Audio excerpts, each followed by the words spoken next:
मंदिर में भगवान के सामने शादी। दुल्हा दुल्हन ने एक दूसरे के गले में वरमाला पहनाई और फिर दूल्हे ने दुल्हन की मांग में सिंदूर भर दिया। ये अनोखी शादी यूपी के गाजीपुर जिले में हुई है। अनोखी इसलिए क्योंकि इस शादी में एक तरफ दो बच्चों की मां प्रेमी के गले में माला डाल रही थी, तो दूसरी तरफ एक पिता अपने दो बच्चों को गोदी में संभाले खड़ा था। और तो और इस शादी के गवाह महिला के सास ससुर, ग्राम प्रधान और गांव के बाकी लोग भी बने। भाई कहते हैं कि प्यार में कोई बंदिश नहीं होती, प्यार तो किसी भी उम्र में हो सकता है। उत्तर प्रदेश के गाजीपुर से एक ऐसा ही अनोखा मामला सामने आ गया। यहाँ दो बच्चों की मां को एक जवान युवक से इश्क हो गया, वो भी इस कदर कि एक दिन महिला अपने प्रेमी को लेकर भाग गई। 15 दिन बाद मिली तो कहती है कि प्रेमी के साथ ही रहूंगी। आइए आपको ये पूरा मामला बताते हैं। गाजीपुर जिले से ये हैरान कर देने वाला किस्सा सामने आया है।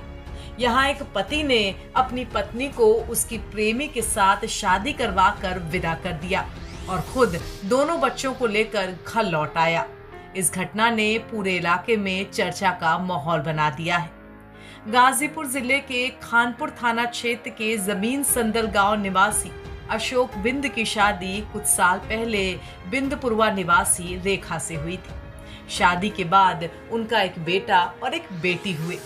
बेटी की उम्र 3 साल और बेटे की उम्र 5 साल बताई जा रही है। अशोक मजदूरी करके अपने परिवार का पेट पालता है। इसी बीच पत्नी रेखा की नजदीकियां गांव के ही एक युवक सागर बिंद से बढ़ गईं। दोनों महीनों से बातचीत कर रहे थे और धीरे धीरे उनका रिश्ता गहरा हो गया।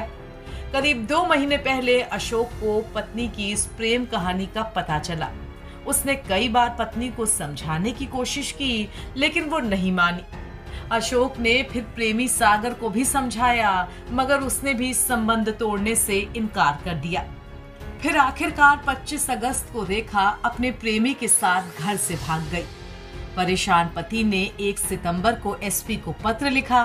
पुलिस ने छानबीन शुरू की और करीब 15 दिन बाद महिला को ढूंढ निकाला गया। जब महिला को सामने लाया गया तो उसने साफ कह दिया कि वो अब अपने पति के साथ नहीं बल्कि प्रेमी सागर के साथ रहना चाहती है। इस पर गांव वालों ने विरोध किया, मगर पति ने जबरदस्ती न करने का फैसला लिया। पुलिस के सामने और परिजनों की मौजूदगी में बातचीत करके अशोक ने समझौता करा लिया। गांव के ही हनुमान मंदिर में पत्नी की शादी प्रेमी सागर से करा दी गई और इसके बाद पति अशोक दोनों बच्चों को अपने पास रखकर पत्नी को ससम्मान विदा करके लौटा।